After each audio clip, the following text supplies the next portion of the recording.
ఆర్ఎండ్బి శాఖ మంత్రి కోమటిరెడ్డి వెంకటరెడ్డి తనపై వస్తున్న తప్పుడు కథనాలపై కూడా స్పందించారు. ఆయన ప్రెస్ మీట్ పెట్టి తనపై అసత్య ఆరోపణలు చేస్తూ కథనాలు వెల్లడించడంపై కూడా ఒక సెక్షన్‌కి సంబంధించిన మీడియాపై కూడా ఆగ్రహం వ్యక్తం చేశారు. ముఖ్యంగా బాధ్యతాయుతమైన పదవిలో ఉన్న తనపై అసత్య ప్రచారాలు చేయడం, అది మహిళా ఐఏఎస్‌లకు లింక్ పెట్టి రాయడం కూడా ఇది చాలా తప్పుడు అంశమని చెప్పేసి కూడా కోమటిరెడ్డి వెంకటరెడ్డి అయితే ఆవేదన వ్యక్తం చేశారు.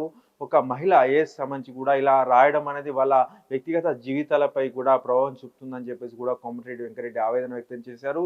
ఇలా తనపై అసత్య ప్రచారం చేయడం బదులు తనకింత విషం ఇచ్చి చంపండి అని చెప్పేసి కూడా కోమటిరెడ్డి వెంకటరెడ్డి అయితే ఉద్వేగానికి లోనయ్యారు. ఎందుకంటే తనకు ఎన్నో ఆశలున్నా తన కొడుకుపై ఎన్నో ఆశలు పెట్టుకున్న తన కొడుకే జీవితంగా బతికినా కానీ తన కొడుకు యాక్సిడెంట్‌లో చనిపోయారు. అప్పుడే నేను సగం చనిపోయాను కానీ అలాంటి వ్యక్తిపై ఇలాంటి తప్పుడు కథనాలు చేయడం అంటే తప్పుడు కథనాలు ప్రచురించడంపై కూడా ఆయన ఆవేదన వ్యక్తం చేశారు. ఎందుకంటే ఒక బాధ్యతాయుతమైన పదవిలో ఉన్నాను. నేను ఎప్పటినుంచో రాజకీయాల్లో ఉన్నాను. నాకు వయసు కూడా వయసులో కూడా పెద్దవని అయినటువంటి నాపై కూడా ఇలాంటి అసత్య ఆరోపణలు చేస్తూ కథనాలు టీవీలో రావడంపై కూడా ఆయన ఆవేదన వ్యక్తం చేశారు. ముఖ్యంగా మనం చూసుకోవచ్చు గత 30 ఏళ్లుగా రాజకీయాల్లో ఉన్నానని తను ఎప్పుడు కూడా ఫోన్ నంబర్ మార్చలేదని చెప్పేసి కూడా కోమటిరెడ్డి వెంకటరెడ్డి స్పష్టం చేశారు. తన 30 సంవత్సరాల ఒకే ఫోన్ నంబర్ వాడుతున్నానని, అయితే ఎక్కువ ఫోన్‌లు రావడం వల్ల ఆ ఫోన్ తన పీఏ వద్ద ఉంటుందని చెప్పేసి చెప్పారు. కానీ తను ఫోన్ నంబర్ మార్చలేదని చెప్పేసి కూడా కోమటిరెడ్డి వెంకటరెడ్డి చెప్పడం జరిగింది. అలాగే ఈ సినిమా టికెట్ల ధరలు పెంచడానికి సంబంధించి కూడా మీడియా ప్రతినిధులు అడగగా తనకు ఈ సినిమాకి సంబంధించి ఎలాంటి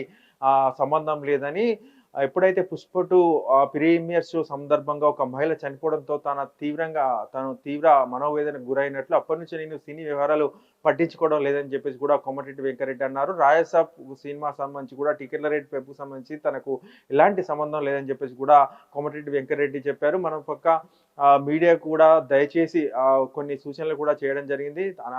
ఎలాంటి ఎవిడెన్స్ లేకుండా నిరాధార ఆరోపణలు చేయొద్దని చెప్పేసి కూడా ఆయన మీడియా మిత్రులను కోరడం జరిగింది. సో, మొత్తానికైతే గత కొద్ది రోజులుగా అయితే కోమటిరెడ్డి వెంకటరెడ్డికి సంబంధించి కూడా కొన్ని కథనాలు కూడా ప్రధాన మీడియాలో అయితే వస్తున్న నేపథ్యంలో అయితే కోమటిరెడ్డి వెంకటరెడ్డి అయితే జరిగింది.